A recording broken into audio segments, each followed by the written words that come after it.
Natatakot na ako ngayon magkaroon ng kasama sa bahay na inuupahan. Hindi mo kasi alam kung yung kasama mo ba talaga yung nakakasalamuha mo sa araw-araw. Story time! Kung napanood niyo yung mga iba kong videos at TikTok lives ko, alam niyo siguro na pinagkakaabalahan ko ngayon yung paghahanap ng apartment.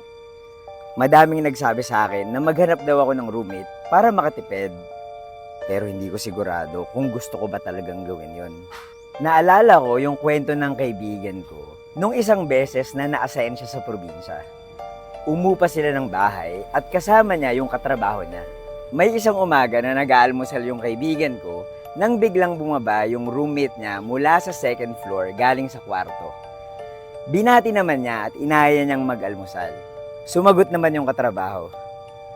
"Samahan mo ako, pumunta tayo sa gubat. Masaya doon." Umayaw yung kaibigan ko. Ang sabi niya, magbabasketball siya. Pero pinilit siya nung ka-roommate niya. Ang sabi, "Huwag ka na maglaro. Sumama ka na lang sa akin sa gubat. Masaya yung pupuntahan natin." Hindi talaga pumayag yung kaibigan ko. Kaya lumabas na lang yung kasama niya at lumarga mag-isa. Pagkalipas ng ilang minuto, may bumaba ulit galing sa second floor doon sa kwarto nila. Yun yung katrabaho ng kaibigan ko.